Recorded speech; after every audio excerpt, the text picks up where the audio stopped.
Be ready.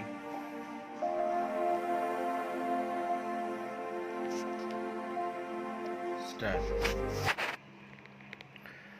The short question in these three writ appeals is whether the banks, the Catholic Syrian Bank Limited and the South Indian Bank Limited, included in the schedule to the Reserve Bank of India Act, is state within the meaning of Article 12 of the Constitution. These banks are not nationalized under the Bank Nationalization Act. Para. The appellants employed in these banks were not selected for promotion to higher categories and filed these writ petitions against the two banks challenging their suppression. At the threshold, the question of jurisdiction arose. All the three writ petitions have been dismissed on the ground that these banks are not state under Article 12 of the Constitution and therefore not amenable to the writ jurisdiction of this court. It is against these decisions that these appeals have been filed. Para. At the outset, it has to be stated that the factual basis has not been made in the pleadings to lead to the conclusion that these scheduled banks are other authorities and therefore a state under Article 12. In fact, there is no averment in OP number 1912 of 1982 that the South Indian Bank Limited is state. In the other two petitions, the only averments are that the two scheduled banks are under the strict control of the Reserve Bank of India and that the chairman of these banks are appointed by Reserve Bank. The bank stand is seen from paragraph 7 of the counter affidavit in OP number 5964 of 1983 para.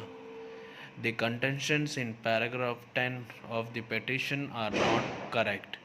The chairman of the bank is appointed by the board of directors and the fact that in certain circumstances provisions is made in the Banking Regulation Act empowering the Reserve Bank to nominate the chairman does not make the first respondent bank an authority of the government.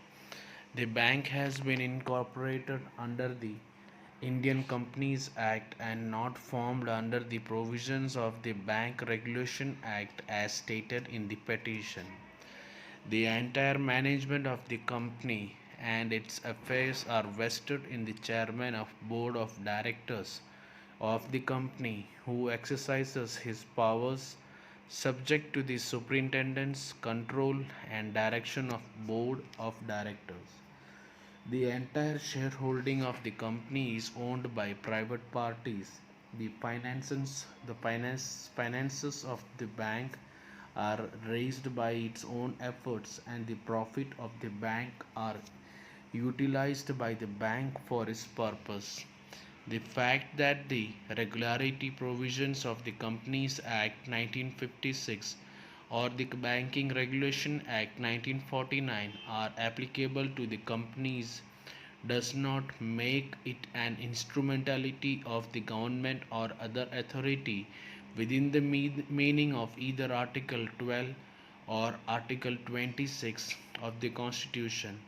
Like any other company functioning under the Companies Act, the first respondent bank is also functioning under the said act and being a banking company, it is subjected to the regularity provisions of the Banking Regulation Act also. It performs no sovereign functions nor can it exercise any authority over third person. The regularity provisions of the enactments referred to above are intended only for the proper functioning of the company and are relatable to the police power of the state. Stop.